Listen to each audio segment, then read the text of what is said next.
అంగీకరించారంటే it is sealed, it was endorsed by God. దేవుని చేత అంగీకరించబడిన స్థలము ఇది. సొలొమోను కట్టించిన ఆ స్థలం. So it's a place of peace. Number 1, it's a place of revolution. ఇది దావీదు దేవుడు ఇచ్చిన ప్రత్యక్షత కలిగిన స్థలము. నంబర్ 2, ఇదే దేవుని యొక్క మందిర నిర్మాణం. అంటే కానీ మనిషిని ప్రత్యక్షత కాదు, మనిషిని అనుకుంటే కాదు. నేను పలాచోడ మందిరం కట్టాలని కట్టుకుంటున్నాను కాదు. అందులో దేవుని యొక్క స్థానం లేదు, దేవుని ప్రత్యక్షత లేదు, దేవుని చిత్తం లేదు. నంబర్ 2, దేవుని యొక్క ప్రత్యక్షత కలిగిన స్థలం. మూడవది మోరియా పర్వతమందు దావీదు సిద్ధపరచిన స్థలం. మోరియా పర్వతము అంటే ఇస్సాకును బలిగా అర్పించిన అబ్రహాము 10 సార్లు శోధించబడ్డాడు. ఈ 10 టెస్ట్లో 2 సార్లు విఫలమయ్యాడు. 8 సార్లు ఆయన సక్సెస్ విజయవంతంగా శోధనలు ఎక్కాడు. 2 సార్లు మాత్రమే. 10 శోధనలో ఒకటి ఎలాగ కట్టుకోవాడంటే నిర్మాసం. అది మనం పండుగ అబ్రహాము బేతేలు హాయి దగ్గర బలిపీఠం కట్టి యెహోవా నామం ప్రార్థన చేశాడు. దాని తర్వాత ముందుకెళ్తే ఆ దేశంలో క్షామం వచ్చింది.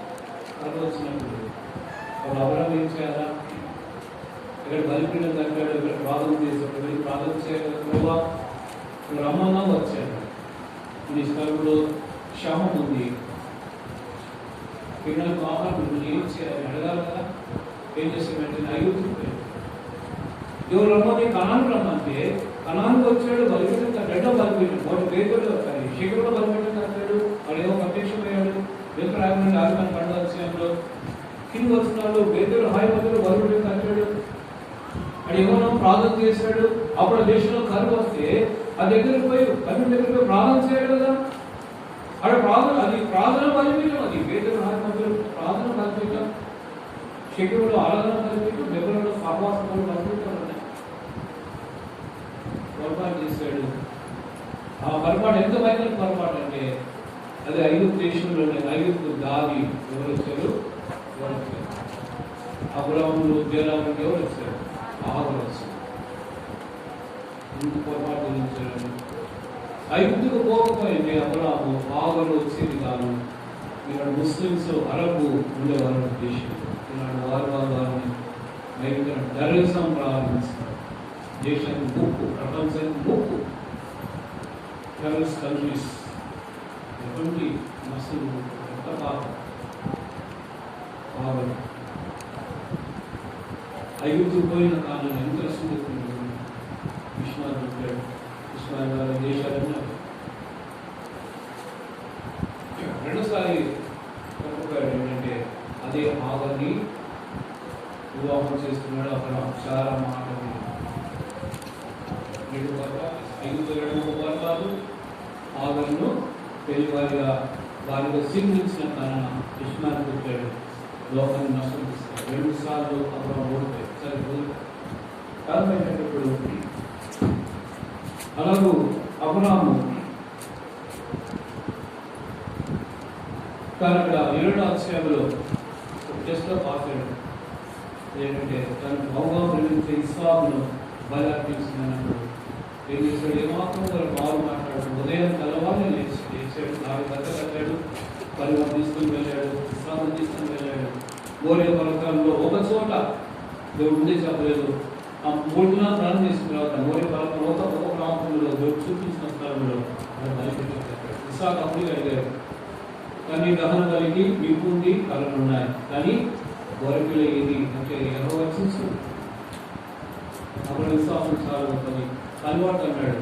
మేము అక్కడికి వెళ్ళి రోకి మళ్ళీ వస్తామని చెప్పారు. అక్కడ ఎక్కడ విశ్వాసం? మేము అక్కడికి వెళ్ళి ఆలోచించి మళ్ళీ నేను నా కుమారుడు వస్తాం. చంపడం తీసుకుపోతున్నాడు విశ్వాసులు. అబ్రహాము విశ్వాసం ఏంటి? అబ్రహాము విశ్వాసం ఏంటి? చూడండి, రాష్ట్ర పత్రిక 11వ అధ్యాయం. నిజానికి అబ్రహాము విశ్వాసం బయలు అర్పించేశాడు. చూడండి, రాష్ట్ర పత్రిక 11వ అధ్యాయం మాట ఒకసారి కూడా. రాష్ట్ర పత్రిక 11వ అధ్యాయం 17 నుంచి 18 కలిసి చదువుతున్నాం. తెలుగు రాష్ట్ర పత్రిక 11వ అధ్యాయం 12 కలిసి ఉంటున్నాయి. అబ్రాహాము శోధించబడి కలవరి విశ్వాసం బట్టి ఇస్సాకును బలిగా అర్పించెను. అతడు ఏ వాగ్దానమును అన్వేషించెను, ఇస్సాకు సంతానమును అని యెహోవా చెప్పెను. ఆ అబ్రాహాము మృతులను సైతము దేవుడు లేపుటకు శక్తిమంతుని ఇచ్చిన వాడే తన ఏక కుమారుని అర్పించి ఉత్తమ రీతిగా అతన్ని మృతుల నుండి మరలా పొందెను. విశ్వాసం బట్టి అబ్రాహాము ఇస్సాకును బలిగా ఇచ్చేశాడు, చంపేశాడు. ఇక్కడ అబ్రాహాము విశ్వాసం అంటే మృతుల్లో నుండి దేవుడు నా కుమారుని లేపగలడు అని విశ్వాసంతో చంపేశాడు. ఉపమాన రీతిగా ఇక్కడ విశ్వాసం బట్టి తిరిగి మృతుల నుండి ఇస్సాకును పొందాడు. అది విశ్వాసం చెప్పాడు. అక్కడ భగవంతుడు అన్నాడు, మేము అక్కడికి వెళ్ళి మొక్కి మళ్ళా వస్తాం. ఎందుకంటే ఇస్సాకు అనేది సంతానం దేవుడు చెప్పాడు కాబట్టి దేవుని వాగ్దానం నిరర్థకము కానేరదు. కాబట్టి విశ్వాసం బట్టి అబ్రాహాము ఇస్సాకును బలి అర్పించేశాడు. కానీ ఉపమాన రీతిగా తిరిగి మృతుల నుండి పొందగలిగి మోరియా పర్వతమందు ప్రారంభించిన ఏంటంటే మోరియా పర్వతమందు దావీదు సిద్ధపరిచిన స్థలం ఏంటంటే ఇదే గురువుగా ఇది మోరియా పాడుతున్నాం పాట దేవుని మహిమ మందిరం ఆ మాట నుంచి మోరియా పర్వతంలో ఒక స్థలంలో కలిగిస్తారు. బైబిల్ కట్టాడు. ఇస్సాకును బంధు ఇస్సాకు చిన్నపిల్లోడు కాదు, అప్పటికే యవనస్తుడు 13-14 years ఉన్నాయి పిల్లవాడికి. బంధించాడు, మారు మాట్లాడలేదు అని అర్థమైంది. ఇస్సాకు ఇంకా బలపించడానికి గొర్రెపిల్ల లేదు, నేనే గొర్రెపిల్లగా అర్పించమని చెప్పి నమ్మేశాడు. నమ్మి ఇదే లోబడ్డాడు. కర్రను చక్కగా పేర్చాడు. నిప్పు 2 ఉంది చేతిలో, నువ్వు చంపాలి, చంపల వెంటనే నిప్పు పెట్టాలి. రెడీ ఉన్నాడు, కత్తి ఎత్తాడు. దేవుడు పూల ఆపేశాడు. ఇస్సాకు మారుగా ఒక పొట్టేను చూపించాడు. ఆ పొట్టేను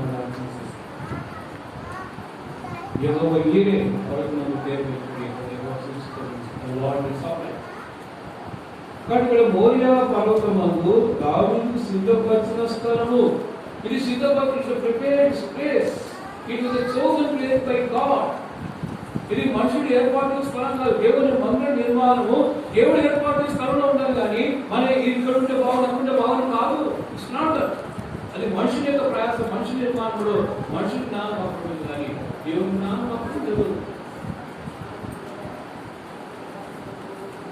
ఇక్కడ నిముడుకు కట్టిన ఆ ఆలయం నిర్మాణం అందులో అంత మనుషులు దేవుని స్థానం ఈ మందిరం దేవుని నిర్మాణం, దేవునితో కట్టబడిన మందిరం. ఇందులో దేవుని హస్తం ఉంది, దేవుని ప్రతిష్ఠ ఉంది. ఇక్కడ దేవుడు సిద్ధపరిచిన స్థలం. It's a chosen place for the temple. ఇస్సాకు బలిగా అర్పించబడిన స్థలంలో చిన్న మాట చెప్తున్నాను. ముందుకు 5 నిమిషాలు ముందుకు చిన్న మర్మం చెప్పాలని నాకు ఆశపడుతున్నానండి. వాక్యం అది మనం నిర్వహించండి.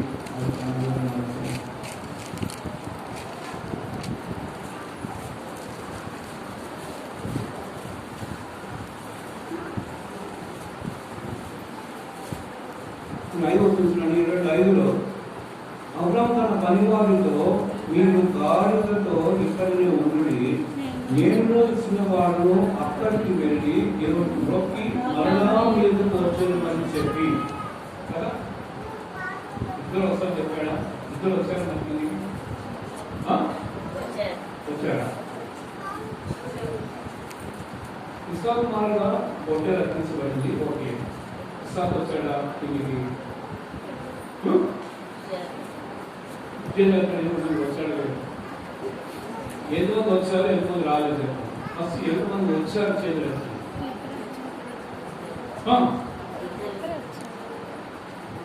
ఇప్పుడు 22 వచ్చారు. అప్పుడు ఆది కాని 22 వచ్చారు, 19 వచ్చారు. తర్వాత అబ్రహాము తన పనివారి యొద్దకు తిరిగి రాగా వారు లేచి అందరూ కలిసి బెర్షెబాకు వెళ్ళిరి.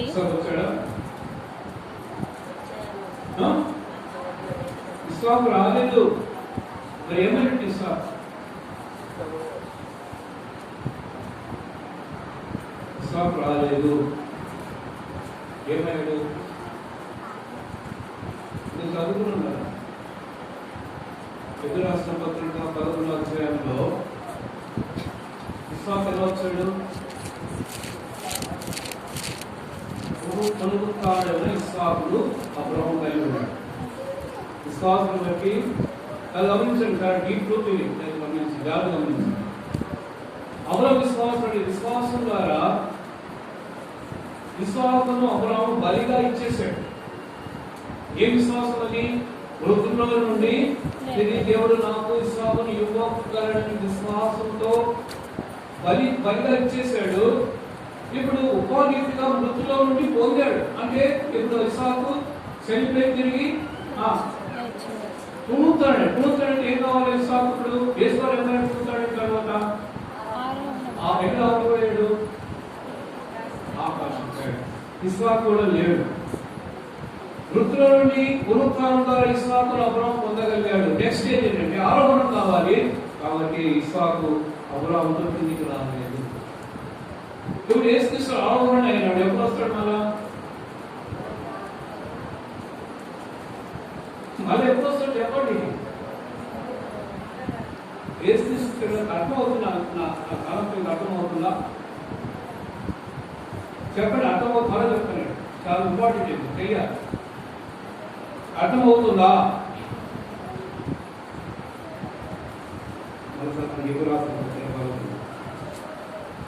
ఎదురు రాష్ట్ర పత్రిక 11వ అధ్యాయం 19వ వచనం. ఎవడు ఆ వాగ్దానాలను సంతోషించును ఇస్సాకు వలన నీ సంతానం అనబడెను అని ఎవరితో చెప్పబడెను? అబ్రహాము మృతులను సైతము లేపుటకు దేవుడు శక్తిమంతులని ఎంచిన వాడే తన ఏక కుమారుని ఏం చేశాడు? అర్పించాడా? చంపేశాడు, బలిగా ఇచ్చాడు. తర్వాత ఉపమాన రీతిగా అతని మృతుల్లో నుండి మరలా పొందాడు. అంటే ఇక్కడ బలిగా అర్పించబడిన ఇస్సాకు పునరుత్థానంగా తిరిగి తాను పొందాడు. ఇది యేసుక్రీస్తుతో పోలుస్తాం. యేసువాడు చనిపోయి తిరిగి పునరుత్థానయ్యాడు కదా. ఎక్కడికి వెళ్ళాడు?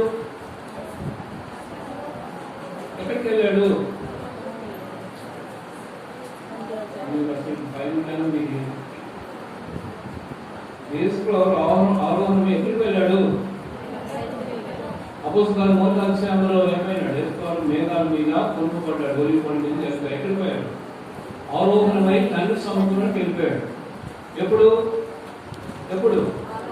పునరుత్థానం తర్వాత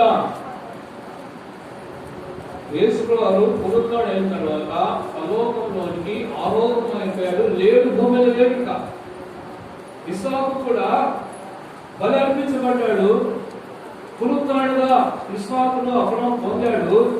ఇప్పుడు ఇస్సాకు పునరుత్థానం అయ్యాడు. ఎక్కడికి పోయాడు? భూమిలో లేడు, ఆరోహణం పోయాడు. అందుకని అబ్రహాముతో పాటు ఇస్సాకు దిగలిపి దిగి ఎక్కడికి పోయాడు? పరలోకానికి పోయాడు. మళ్ళీ ఎప్పుడు వస్తాడు? యేసువారు ఎప్పుడు వస్తాడు? యేసు ప్రభు ఎప్పుడు వస్తాడు? మళ్ళా మధ్యాకాశంలో రేపు రాబోతున్నాడు. Second coming, first stage. మధ్యాకాశంలోనికి రెండవ రాకడ 2 స్టేజ్లో మొదటి స్టేజ్ మధ్యాకాశంలో స్థానబద్ధపడతాయి. సో ఇస్సాకు కూడా మధ్యాకాశంలోకి వచ్చాడు. వధువు కొరకు ఎక్కడికి వచ్చాడు? ఆదికాండము 24వ అధ్యాయం.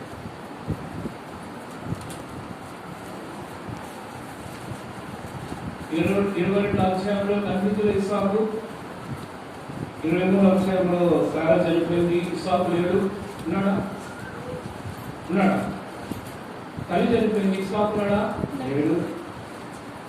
24వ అధ్యాయంలో అబ్రహాము గడగాపుని పంపించాడు. ఇస్సాకు కొరకైనా వధువు కొరకై అక్కడ ఇస్సాకు అనిపించండి. ఓకే, ఈ ఏరియాస్ యుగాలు సిద్ధం చేసుకొస్తున్నప్పుడు అప్పుడు ఇస్సాకు మధ్య ఆకాశంలో మధ్య పరువు కలుసుకున్నాడు. చూడండి ఇక్కడ ఆదికాండము 24వ అధ్యాయము 13వ వచనంలో సాయంకాలం ఉన్న ఇస్సాకు పొలంలో ఇక్కడ ఇస్సాకు కనిపిస్తుంది. పునరుత్థానుడుగా లేకపోయిన ఇస్సాకు ఆరోహణం అయిపోయాడు. ఇప్పుడు సంఘ వధువు కొరకై సాయంకాలంలో మధ్య ఇక్కడ పొలం అంటే మధ్య ఆకాశం. ఇక్కడ ఇస్సాకు రిబ్కాలు కలుసుకున్న స్థలం మధ్య ఆకాశం. రిబ్కా ఎవరి సంఘాన్ని స్థాపించిన సంఘ వధువు. నువ్వు కూడా రిబ్కా సాక్షి ఎక్కడ కలుసుకుంటారు? సాయంకాలంలో మధ్యకాలంలో కలుసుకుంటారు. మరి వేసుకోవడం జరిగిందనేసి ఊతాడైనాడు, ఆరోగ్యం అయిపోయాడు. ప్రస్తుతం భూమిలో లేడు. ఆయన ఎప్పుడు వస్తాడు? మధ్యకాలంలో అధ్యక్షుల సంఘం బట్టి రిబ్కా ఇస్సాకు 2 చాపస్లో మిస్ పరిశుద్ధాత్మ దేవుడు చాలా చాకచక్యంగా రాసి పెట్టాడు. అబ్రాహాము మూల బలం మీరినప్పుడు ఇస్సాకు వారం లేడు, ఆరోగ్యం అయిపోయాడు. దాని నుంచి 2 లక్షల ఇస్సాకు లేడు. కనుక పెళ్లి ప్రపోజల్ తోటి ఇస్సాకు లేడు.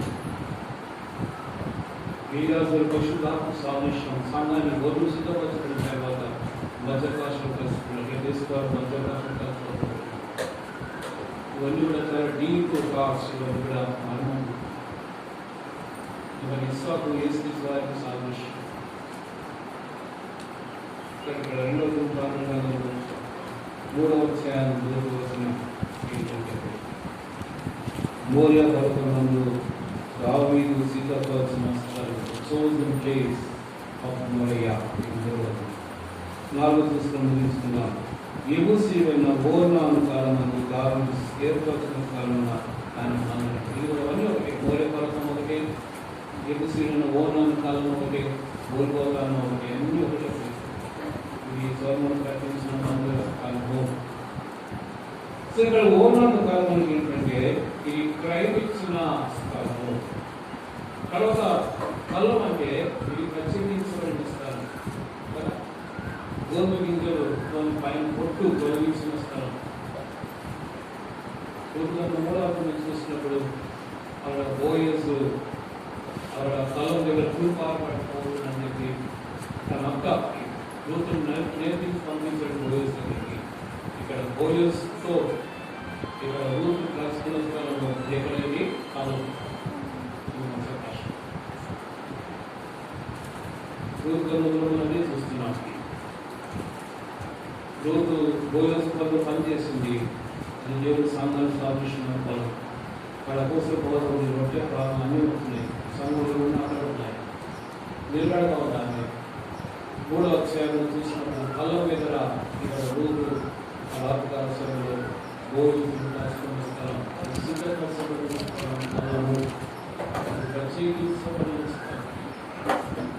ఇప్పుడు ఆమె వైద్య వస్త్రాలను తొలగించి నూనె రాసుకుని మంచి వస్త్రాలు వేసుకుంటూ రోజు విధవాలు కదా. అక్కడ నేర్పించింది వస్త్రాలు తీసి పక్కన పెట్టి స్నానం చేసుకో, ధైర్యం రాసుకో. వైద్య విధవరాలు వస్త్రాలు వేసుకోవద్దు, మంచి వస్త్రాలు వేసుకోవాలని చెప్పింది. ఆమె పెళ్లి కుమార్తెగా సిద్ధపరచబడుతుంది. She gave the right place to be the right person at the right place. The right motive. కాలము ప్రత్యేకించబడిన స్థలం. ప్రతి మందిరానికి ప్రత్యేకత ఉంది. కళ్ళము కళ్ళమే గింజలు వేరే, పొత్తు వేరే. సో దీని మీద పనులు మాట్లాడుతాం. ముగిస్తారు నెమ్మదిగా 5 నిమిషాలు. దీని మీద రాము.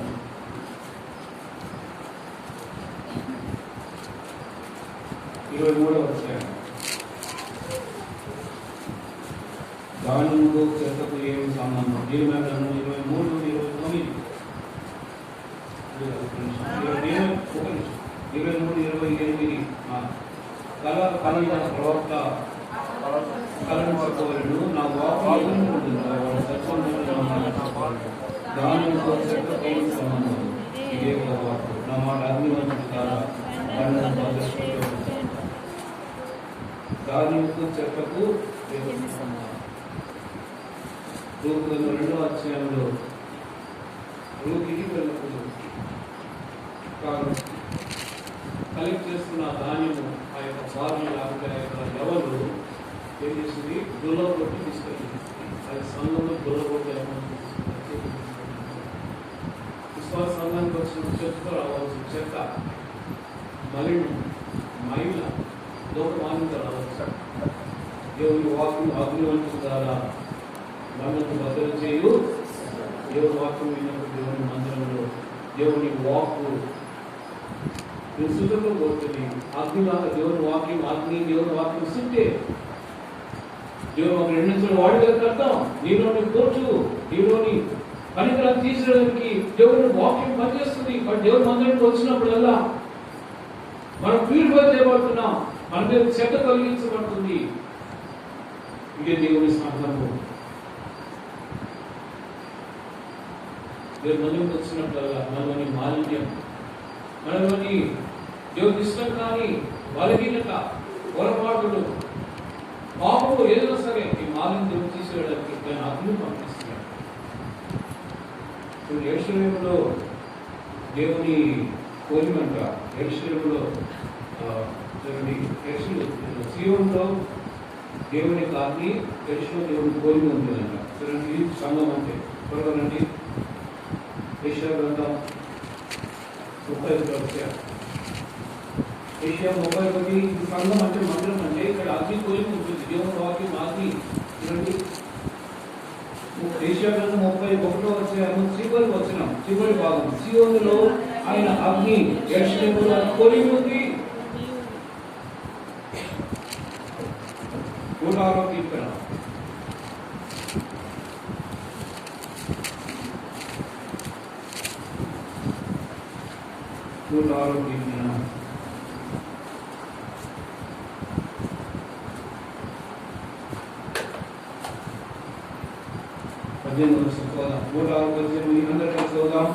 వారి సంఘంలో అగ్ని రవేణు,